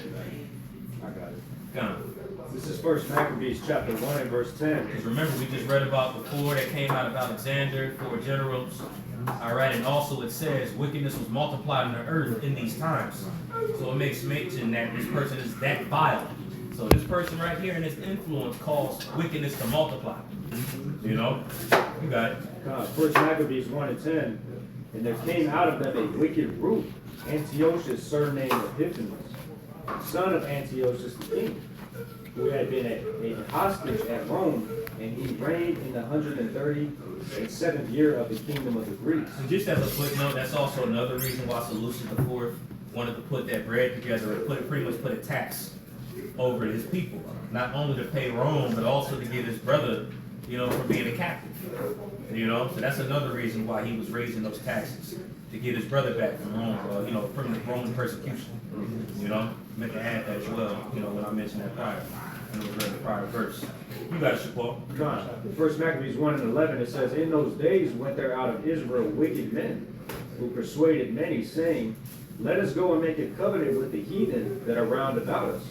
For since we departed from them, we have had much sorrow. There you go. You know, so under Antiochus' rule, there were more wicked niggas that came up to join league with him. You can read about that in Maccabees whenever you get the time. We ain't gonna go into all of that, but you know, most brothers that have read Maccabees are pretty privy to it. If you haven't, check it out. It's a very action-packed read. Okay, a lot of history in that. We can jump back to that Daniel 11:21. Like I say, real quick too. In order for you to understand the New Testament and who Yahushua, the disciples, you know, who they were writing to and talking to, you have to understand, you have to read the book of Maccabees. If you don't read the book of Maccabees, then you're not going to understand the New Testament and who's being spoken to. You're not going to understand who those Greeks were. You're not going to understand who these Israelites were that were called, they were Gentiles, following after the Greco-Roman customs. That's why these Christians, they just jump to the New Testament. Exactly. So now understand there's a whole 500 plus year history, damn near, that's just omitted. Right. You know, this is 500 years that they just omit. Yeah. It's like watching a 3-part series without part 2. Right. Exactly. You know what I'm saying? You watch season 1 and you starting to watch season 3, but you're gonna explain the whole trilogy. You can't do it. You know what I'm saying? It don't work like that. That's right. That's right. That's why the Lord gave us books like Daniel 8, Daniel 11, Maccabees. Yeah. You know what I'm saying? Which they try to take out, but Maccabees goes hand in hand in Daniel 11. So to say the Apocrypha is irrelevant, it's not canon, you're saying Daniel the 11th chapter is not canon either. You're saying other verses that Yahushua quoted in Matthew 24 are not canon, and other various verses. You know? That's why they try to always equate Daniel 11. And when they don't know, they try to bring up the Antichrist, and you know what I'm saying? They try to bring up Because they've omitted a whole. They don't know. Exactly. That's right. Yeah. You got it. This is 21st verse. Mm-hmm. Guys, I had a precept here real quick. This was I know a brother brought out First Maccabees 10. Yeah, we just read 1 and 10. Yeah, 1 and 10. we just read it. Okay, yeah, I just had some background on it. It says that here that he was held hostage in Rome 12 years after his father died. And most hostages during that time were held for like maybe 2 or 3 years, but it just goes to show the intent that they had for him. It was actually known as Epiphanes the Magnet. Yeah. Yep. Yeah. Well, that's so there was like a play on words. Epimanes is the Greek word to say madman. Right. You know what I mean? Yep. So the Epiphanes is phonetically similar to Epimanes. That's what they call him. You know, they wouldn't say it to his face, but they would talk about him. Antiochus Epimanes, the madman. If you look at and I'll get right back to you, bro. And when you look at, I'm just saying spiritually, with a spiritual eye, because we're spiritual men, look up the similarities between Trump and Ty. There you go. Absolutely. That's all I'm saying. Absolutely. Yeah. I was thinking about that when I was putting this lesson together. Very eerily similar. Could be them, but at the same time, you know, hey, they're Edomites, so you know they all got the same fucking wicked spirit anyway. Could be them, you know, could be for sure. But go ahead. Go ahead, y'all. Yeah, I'm saying, I'm telling y'all's wrong. Okay, no, and it just goes on to say, and it's just a spirit, because I actually did a lesson on this a couple of years back. I love this history of English. So I looked at my notes, and it says here that, Joe here after Sheldon's father, he was known as Epiphanius the madman, or what I now brought out. Who had not given honor to the kingdom, meaning neither his father, nor his brother, nor his peers, and the people of the land of the kingdom of Syria. They had never once thought of him as making him a king. They never chose him, nor called him, nor crowned him. Right? It just goes to show you the actual disdain that they had for this man. During that time, we actually going to the actual. That's right. Well, that's why when you read it in, matter of fact, we didn't even finish up verse 21, did we, Anna? No, we didn't. Okay. No, you're good because it goes right into what you read, but it's the way that it's worded here in Daniel 11 and 21 that explains. You just explained what he's about to read. All right, continuing on, Daniel 11:21. It says, actually, I did just finish it. You can read it again? No, it's okay. Pretty much it's quoted to whom they shall not give honor of the kingdom. And that's what it's talking about, because he wasn't the inherent ruler to rule afterward. That's why he had to do it with flatteries. That's why he had to do it with his mouthpiece. He had to convey everybody to pretty much agree with him. You know, because again, he had the notion of being the madman and all of that and everything. So he had to do a lot of work. And it started with him actually getting a little powerful little group. And they ended up doing a lot of exploits and grew from them. You know what I'm saying? But yeah. So when it says that, again, to whom they shall not give the honor of the kingdom, what that's going into is he's not the rightful heir, and people knew that. You know what I'm saying? Just like what you read. You know? All right, continuing on to verse 22. It says, and with the armies of a flood shall they be overflown from before him. So with that small cluster, he was able to gather together a mighty men. They was able to do a lot. They did a lot of exploits. You know, you can't forget Rome, still Rome at this time. But he's kind of doing this thing on the side and getting puffed up the more that he's doing, which is going to lead to what we're going to read, going into why they actually fucked us up the way that he did. You know what I'm saying? We were pretty much a tackling dummy to him in a sense. You know, he's an Edomite, and Edomites hate Jacob. You know? It says, and with the arms of a flood shall they be overflown from before him, and shall be broken, yea, also the prince of the covenant. Now the prince of the covenant right here is talking about Onias III, the high priest, the brother of Jason. All right, and when you read about Onias, he hated wickedness. He was one of them cats that, you know, he was a brother, you know what I'm saying? So, but he was one of them fervent brothers that was looked at very highly in the eyes of the, you know, the inhabitants of Israel. Sure. You know? Go ahead. I was going to say, well, that goes back into 2 Maccabees, the 3rd chapter. Get it. You read about verses 1 through 3. Let's get it. I was going to have it pulled up anyway. No, I say what you was going to say, though. Yeah, how it goes to show how Onias III was, killed. Absolutely. Yeah, go in and get that. And we can also hold second, since you hold Maccabees, you can also read 2 Maccabees 4. Start around 33. But first read the 2 Maccabees 3. Okay. This is the book of 2 Maccabees 3 from the top. It says, now, when the holy city was inhabited with all peace, and the laws were kept very well, because of the godliness of Onias, the high priest. So that's why it says the prince of the covenant right there. We was so structured, as a nation during all this warfare that's taking place. The scripture says because of this cat. You know, so he was on point. He was a great leader to our people, you know, a great high priest. You know, you got it. God, it says, because of the godliness of Onias, the high priest, and his hatred of wickedness, it came to pass that even the kings themselves did honor the place and magnify the temple with their best gifts. So they even magnified the temple and honored them based on his influence right there. Different kings, different rulers. You know, this is why, again, a lot of those kings were intrigued by us and are still intrigued by us, even though we're a no people. You know, but they're intrigued by how we serve and worship, you know. And again, we said it earlier, which is why Alexander never Hellenized us officially. He was intrigued on how we serve. You know what I'm saying?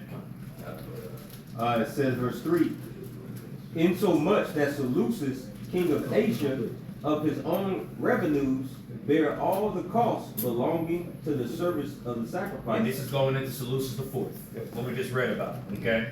And that was verse 3 you read, right? Yeah. Okay, we don't gotta read the second Maccabees 4, it's all good. That's pretty much the point right there. Yeah. A quick question, during that time, wasn't Egypt pretty much kind of the supply chain for Rome?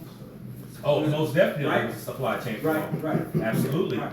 But there was a lot of regions that was supply chain for Rome. Again, Rome, pretty much Rome had a lot of these people, these nations tributary under them. Right. You know, so when Antiochus, and we're gonna read about it, but when they started going and fighting against Egypt and stuff, Yeah. that's where Rome got infuriated.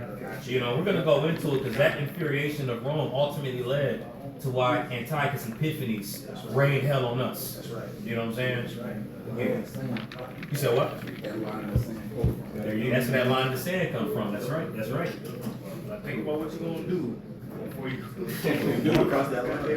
Yeah, we're gonna get that here quicker, shortly. We can get that verse 23 now. All right. Daniel 11.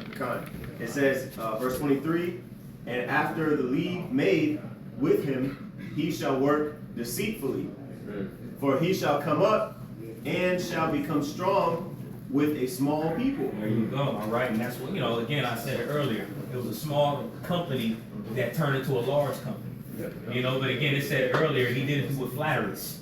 He did it with his mouthpiece.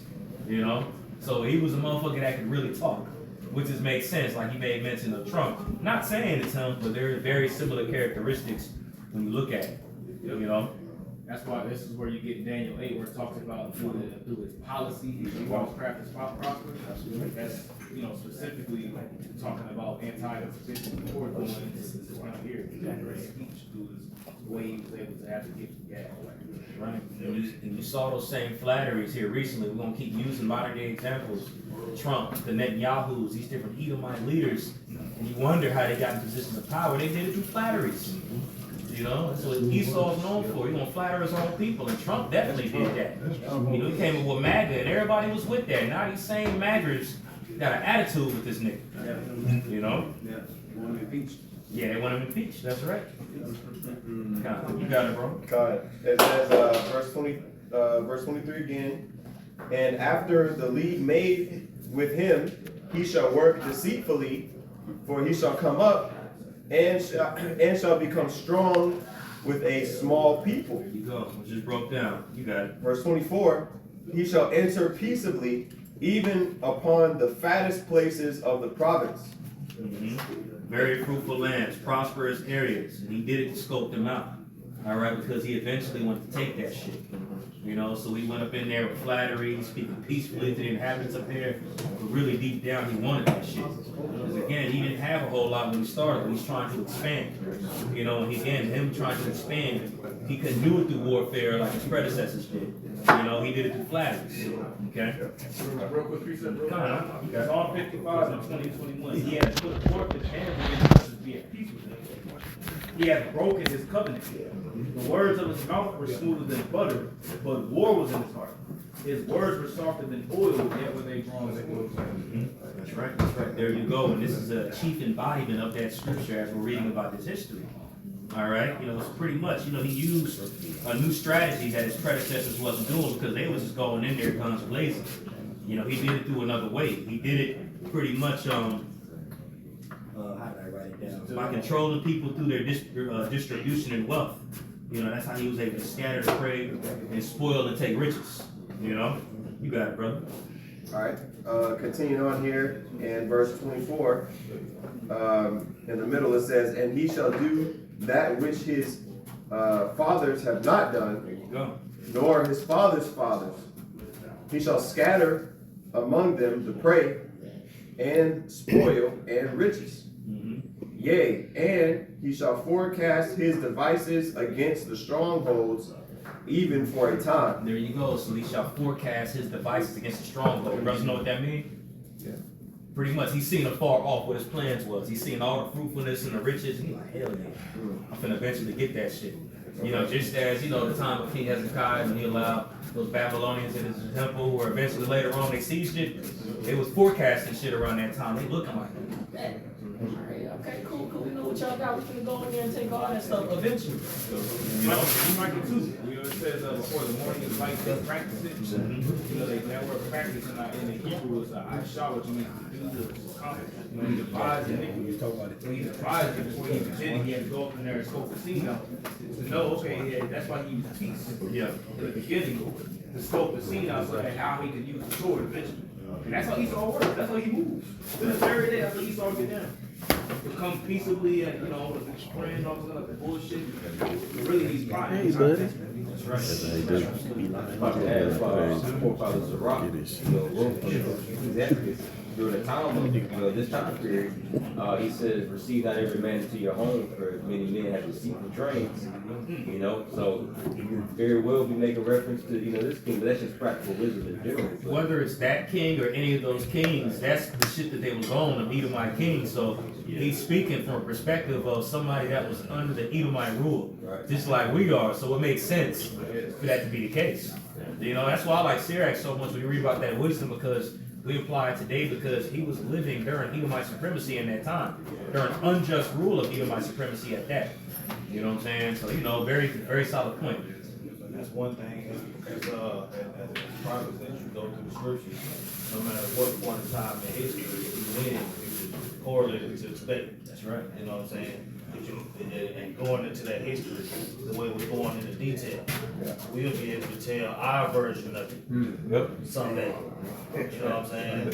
History repeats itself. Yeah, you know what I'm saying? Is that what y'all did? So as you go through the scriptures, like I can't remember who said it earlier, but as you go through the scriptures, it's all about, okay, well, with all these people, with all these movers and shakers and all this shit that's happening, what was going on with the Israelites? Right. You know what I'm saying? That's what all the history of the world is about. Okay, well, at that point in time in history, what was going on with the Israelites? And the Bible is telling you that what was going on with all those kingdoms. You know what I'm saying? Solid. Keep going, Dick. Please. Verse 25, right? I don't think we got the 24. Yep. Verse 25 says, and he shall stir up his power and his courage against the king of the south with a great army. And the king of the south shall be stirred up to battle with a very great and mighty army, but he shall not stand. There you go. So here in this point, Antiochus Epiphanes stirs up conflict with Ptolemy the Fourth. This is Ptolemy the Fourth right here. Philometor. Okay? And pretty much, Egypt responds strongly, and they gather a massive force. So both sides are now gathering forces again to go into more warfare. Okay? And pretty much, matter of fact, you didn't finish that, right? No, I didn't finish. Okay, you got it. All right, it says to battle. It says the king of the south shall be stirred up to battle with a very great and mighty army, but he shall not stand, for they shall forecast devices against him. Yeah, so pretty much those forecast devices, there's plots and schemes. So more so that loss didn't come from battle, but more so it came from within. And this is the king of the south side. All right, so there were different aristocrats and nobles and such that were there that helped. How can I put it? Help destroy them from within. Which is why they eventually lost later on. Okay, that's what that's called next. Okay. You got it. Yep. It says, verse 26, yea, they that feed the portion of his meat shall destroy him. There you go. That's the point right there. There is that eat meat with him. So those that are right there can lead with him. And I believe in that prior verse that may mention the forecasting again. Yeah, so they seen it afar off, so they already was plotting from the start. Yeah. You know what I'm saying? That's why the scripture says never trust these Edomites, man. It says never trust your enemy, but those are a mortal enemy. You can't trust these motherfuckers, man. They always forecasting or plotting some type of way to come up over you. Well, they smile. Yeah, exactly. That's speaking about the Israelites. No, that's literally speaking about the northern, pretty much the king of the north and the king of the south. Battle going on. It was pretty much getting military strong to go into another battle. And they fought, but they didn't lose just by warfare. The south, Egypt, lost because of the inner workings that was done, which crippled them to lose the battle. Yeah. You know what I'm saying? Well, I was mainly speaking about the first part. It says, yea, they that feed of the portion of his meat Right. shall destroy him. Who's that? Those are the nobles that was amongst his them. counselors. His counselors, Yeah. his counterparts and such like that. Essentially the king of the south. Well, that made me think about. I just want to get clarification because that made me think about Obadiah. How it speaks about they that eat that bread shall lay a wound. There you go. Exactly. And also too, even when you look at the beast hating the whore and such like that. Yeah. You know, in a very broader sense, these are all people, nations that was in league, but you know, the beast is gonna burn the whore with fire. You know, so Edomite supremacy, of course, is all done by Yahweh Hashem Yahushai, because it's from prophecy. But Edomite supremacy is gonna fall because of the schisms and the cracks within Edomite supremacy. Which is why in Daniel 2 it makes mention of the feet of that statue being like clay and being like iron together. They ain't gonna hold. Right. You know what I'm saying? They'll never get along because you always have one of them that want the higher position than the other. You know what I'm saying? That's Edomite nation to the T. Right. You know, you see it within the work field, you see it outside, you see it within the movies. That's how they think, that's how they move, that's how they were created to be. You know, which is why even Yahushua said, you know, Satan is divided against Satan. That kingdom ain't gonna stand. It's not Edomite Satan. Satan is divided against himself like a motherfucker. Right. You know, even around this time. Because the beginning of this, the Seleucid line came up under the Ptolemaics. Yep. And immediately there was battling afterwards. Yep. You know? Can I grab a scripture? Go ahead. This is the book of Matthew, chapter 20, and I'm gonna read it in the NLT, verse 25. This is what Yahushua said, which we know that he was during the time of the Roman Empire. But he says, "But Yahushua called them together and said, you know that the rulers in this world lord it over their people, and officials flaunt their authority over those under them." So Yahushua was speaking about how the Romans dealt amongst each other. But he said, amongst you, it's not gonna be like that. You know, whoever wants to be the leader, you gotta be a base. We don't deal like these Edomites. That's right. Absolutely. Solid precept, solid precept. Verse 26. Continuing on, verse 26. It says, "Yea, they that feed of the portion of his meat shall destroy him, and his army shall overflow, and many shall fall down slain." All right, so that's how that battle took place. All right, now it's on to the next one with this brother's finna read. Okay. Okay. So I meant to say as well, after he pretty much took the South and everything like that, he also made the king of the South totally a puppet ruler under him at this point. You know, so now at this point, the king of the South is under the king of the North, and again, is acting as a puppet ruler under him. Just wanted to bring that point up. Okay, you got it, bro. All right, verse 27, it says, "And both these kings' hearts shall be to do mischief, and they shall speak lies at one table, but it shall not prosper." All right, so this account right here is going into a meeting that they actually had, and that meeting took place in Memphis, Egypt. All right, Memphis was like a hub where nobles would come together and actually break bread and meet together, like different kings. You know, so they met over there with each other, but none of them had the mindset of agreeing with one another. None of them came over there with the spirit of let's compromise and come to an agreement. They both came up there plotting, you know, forecasting evils against each other. That sounds like Esau with the nuclear arms talk with Iran. Exactly. Exactly. You know, this is Edomite nature. Bro, that's why I say, like, the Korean Empire started Edomite supremacy. That was the start of Edomite supremacy, and it started with holes and fighting and such. You know, so just as you've seen it back then, as we're reading about, you can clearly envision it right now when you look at the beast and the whore. Yep. You know? When you watch those shows like Game of Thrones, Spartacus, Exactly. you get to see how these different rulers and even smaller, lesser rulers, you know, use political play to get themselves, because you're talking about legacy. Mhm. One of your daughters, the sons can get up in there and can completely change the trajectory of your family. So this is what you're reading about, is these guys playing these political games to get themselves and jockey themselves in better positions. You know, and Esau, you know, is big on this shit, but it's not just Esau. Right. It's all the nations, you know. But Esau is at the forefront of deception, lying, deceit, rape, robbery, and murder. The seed of the serpent. Word of wickedness. That's right. So they sit at dinner and they meet together. You know, it's where you talk about these type of things. You know, and they saying one thing but meaning something else. Man, absolutely. You know, So, so you can only imagine. Yep. The type of conversation. Yeah. That's right. That's right there. So now we're getting into a very crucial point, and this is the point right here where, we'll bring up a few more verses, we'll close it, continue it on later, Lord's will. We're getting to the point where, like Yazar Allah, wherever he's at, I'm right here, they sir. mention of pretty much, that part of Egypt being tributary under the Romans. Right. You know what I'm saying? Remember, Rome was peeping game and everything like that, and they're waiting to bust their move. So as this meeting was taking place and they was plotting, best believe word got to the Romans. That's why they met their asses there when the brother's finna read this next verse.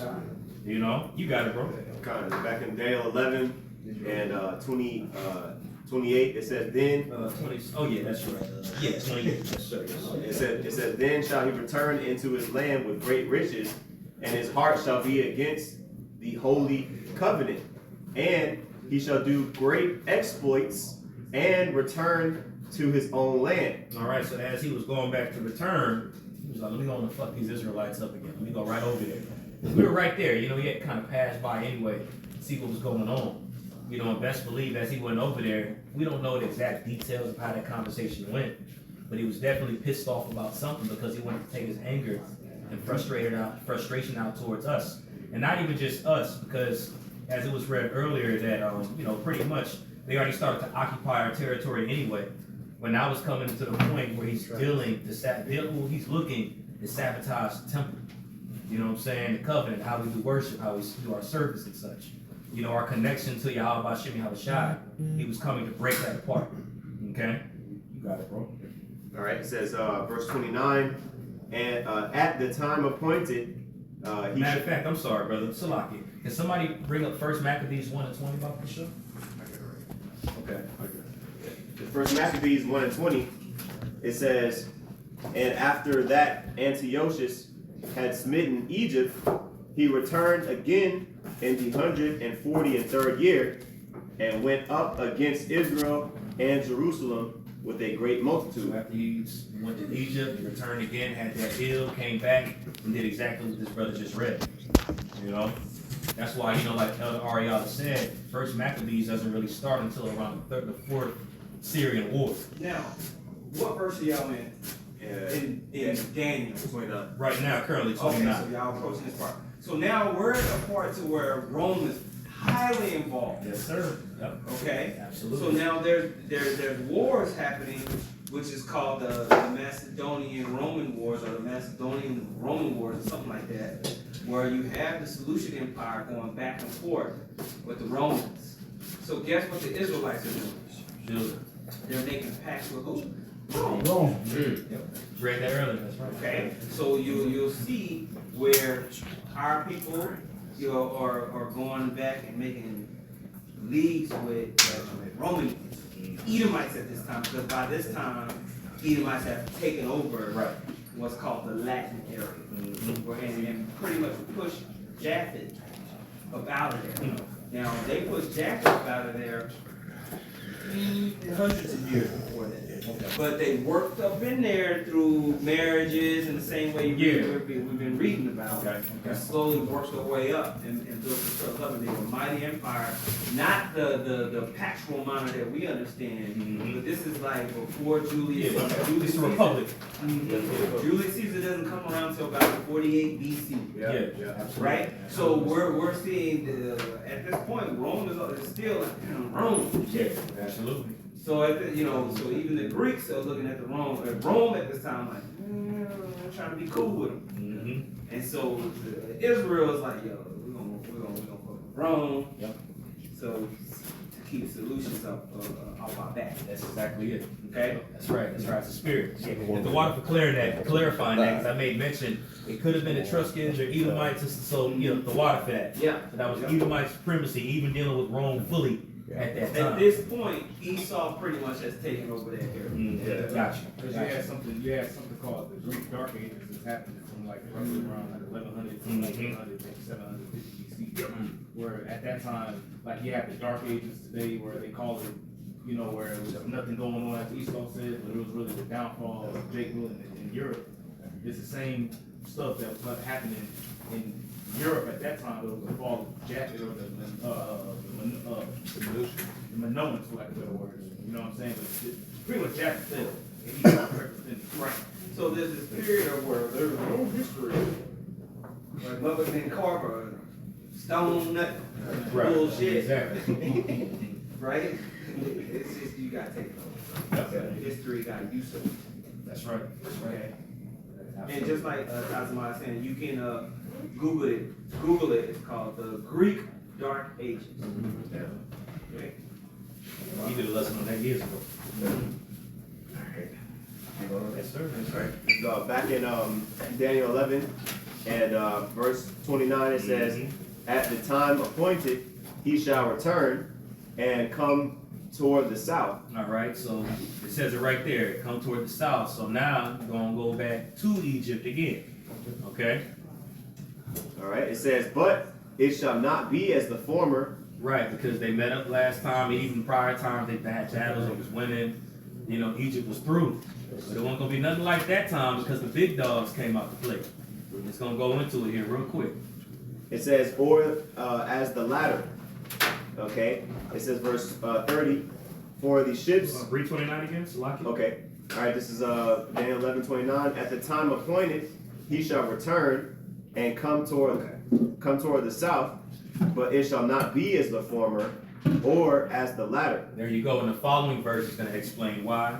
And we can end it on verse 30. What we get ready to read. All right, verse 30 says, "For the ships of Shittim shall come against him." All right, so this is talking about Rome, where Barak is.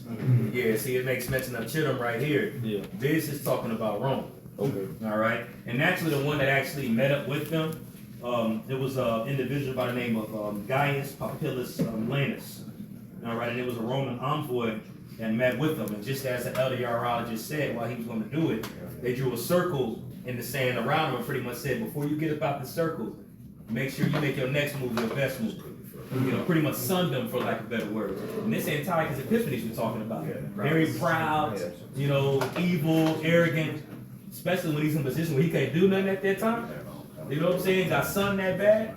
You got it. You can only imagine, basically, he put a line in it and says, when you cross that line, let me know what you want. That's it. What smoke you want. Exactly. Right? So imagine, you know, you big and bad, right? What will come up to you, and you know you can't fuck with shit. At this point, he knew, Antiochus knew, absolutely can't fuck with him. So he put a line, put a circle around it, like, all right, what you gonna do? Yep. Player. That's right. That's right. So that leads into a lot though after that. Yeah. Yes, sir. Yes, sir. Because this right here is, you know, this account right here is where you start really getting to why he did what he did to us. Yeah. You know what I'm saying? He was livid, frustrated, couldn't take his anger out when he did, so he used Jake as a punching bag. Right. You know, so just because Rome interfered by having them ships and all that confront him, this humiliated him, which caused him to redirect his anger toward us. Yeah. All right? And here he teams up with certain wicked Jake, all right, who compromise themselves to follow in the ways of Greece and siding with him, which is where you get them wicked men. You know what I'm saying? So we really just, we obviously know Jake be wicked, but man, to side with this nigga right here, show you how dark Jake is. And how the same niggas that did that are back today. You know, they're back today, bro. That's why you read in the books like 2nd Ezra 16, where it says, but we can end it off on that, we'll finish off on that one. But that'll be one of the ending scriptures we can end on. Yeah, underneath the previous Antiochus rulers, Jake was able to continue to build. Right? So our temples were built up. So we have treasure, tithe, gold, silver in our temples at this time when he decides to come and sack the temples. Exactly. So after he had this encounter with the Romans, he comes and does basically a siege on Jerusalem. And what we understand is Judea in the time of Rome. And they get rich. Now, you got to put it into AI. I can't remember how much money that it was said that he took from that besiegement, but it was lots of money. Makes sense. It literally, they were able to expand their own, what they have as an empire and nationhood at that time from that besiegement by like 1.5 to 2x. Like crazy bread, money, able to buy certain shit, to take all that money from us. Mhm. That's how much money was built up in the temple. That's right. That heavy stuff. Mhm. So it makes sense. Them wicked niggas that was amongst them wanted a piece of the pie. Yeah, 100%. They say, okay, well, we're gonna show y'all how to do this. Just let us be able to do this when y'all do it. Mm-hmm. You know. That's when Jason come into play. You know what I'm saying? Onias' brother, the one that became priest afterward, man, he was way different than his brother.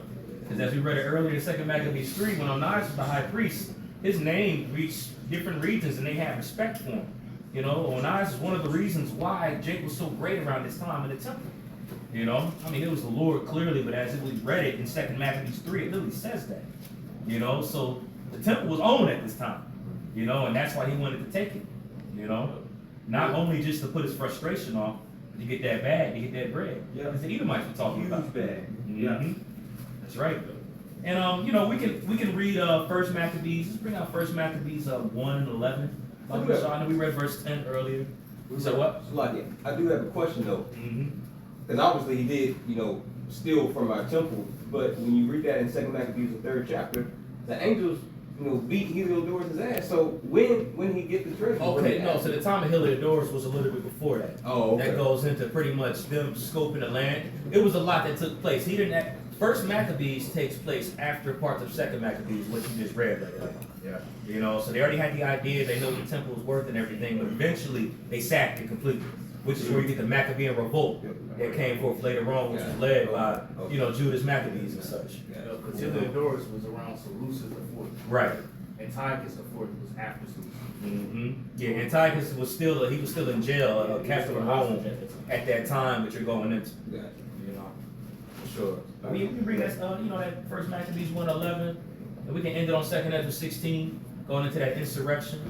Because again, as we're going into it, around this time where, you know, these wars was taking place, eventually there was an insurrection that led up against Jake, right when this warfare was happening. And when you look at things through the spirit, because we know, Shapal, I think you quoted it earlier, the thing that has been is that which shall be.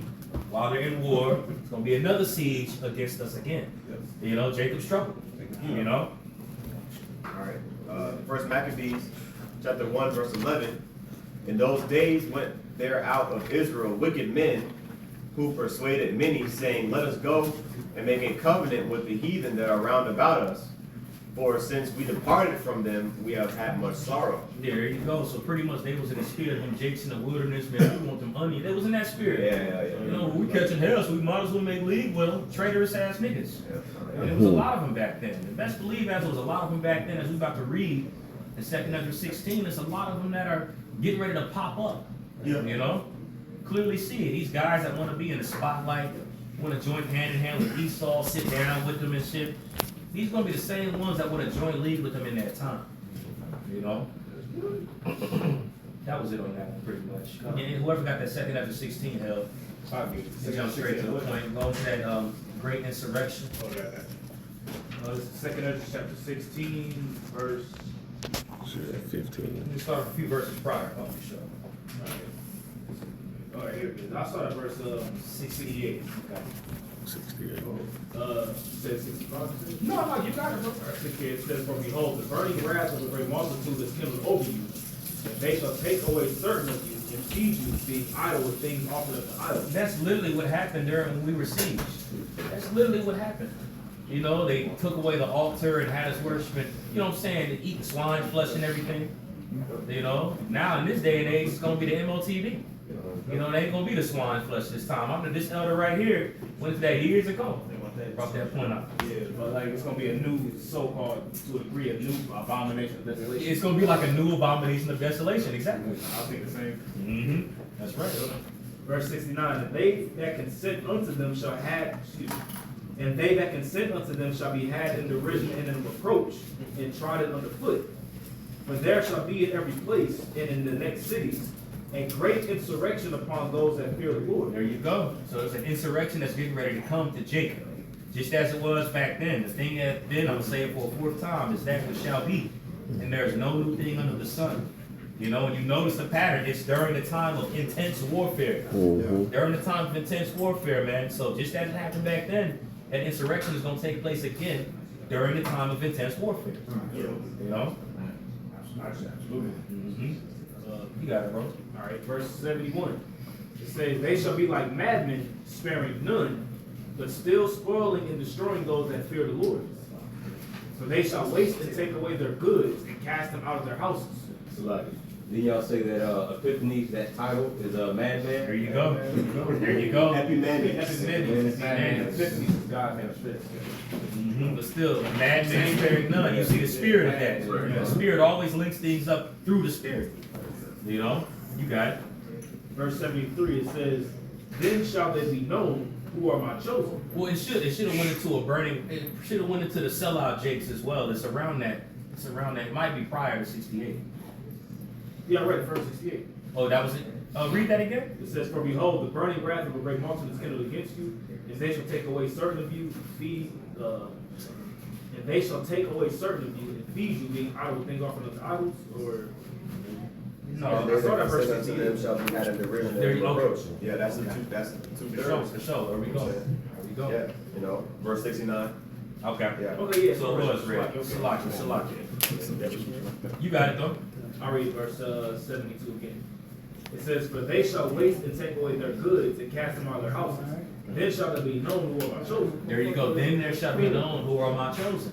Now, beautiful thing is, as we're going back into this time period of the Syrian Wars and Maccabees, around that time, you know who was chosen by the Lord.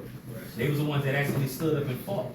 Now, in this setting, it ain't going to be the same way as last time, you know what I'm saying, because they actually stood up in arms and had battles against them. It's the Lord that's fighting for us, but you have men that are going to stand stiffly for the Lord, just as you had those men that stood stiffly for the Lord back then. You know, when you read about it, every time they trusted the Lord, they always won those battles. Yep. We're coming into a fight where your arms ain't going to be able to save you, but trusting in the Lord is going to deliver. All right? We was able to reset up the temple, rededicate it through that trust in the Lord. You know, during the time of war, by the way. You know, you got it, bro. Right. It says, then shall they, verse 73, then shall they be known who are my chosen, and they shall be tried as gold in the fire. It says, hear, O ye my beloved, saith the Lord. Behold, the days of trouble are at hand, but I will deliver you from the same. There you go. But you got to trust. You know, Isaiah 33:6. Knowledge and wisdom shall be the stability of thy times and strength of salvation. The fear of the Lord shall be thy treasure. All right, you ain't going to have none of that if you don't trust him. You know, if you trust him, you're going to get out of any situation. And whatever situation you are faced with, you're going to trust him anyway. So you already know you're taken care of regardless of the matter. You know, these are all stuff that we privy to, brothers. We know about these prophecies. We don't know the details of how it's going to take place. But we know it's going to get ugly out here. But the beauty is, it's going to get ugly before the beauty comes. And when that ugly phase hits, the Lord got us, man. That's time for us to shine, for real, for real. You know, that trust is going to definitely be key and important. More now than ever before. That's right. You know? That was pretty much the point, unless brothers had any points, precepts, closing points. That was pretty much that for now. Lesson, brother. Okay, hey, call all y'all about shit have a shot, man. You know, so for those of you all that are listening, all right, we made it to verse 30 in Daniel chapter 11. And Lord's will, we know we're going to conclude it for right now, but Lord's will, it gets picked back up within the next week. All right, but hopefully that was edifying. We're going to close it up by giving all praise, honor, and glory to Yahweh Ba'Shem, Yahweh Shai Ba'Shem Kakadash. double honors to our apostles and bishops and elders of Great Millstone. Peace and blessings and salutations to you elect. Shalom. Shalom. Water, brothers, know that was a lot to get through. Water, bro. I might do some more digging in on it. Oh, yes. That was edifying. Oh, yeah.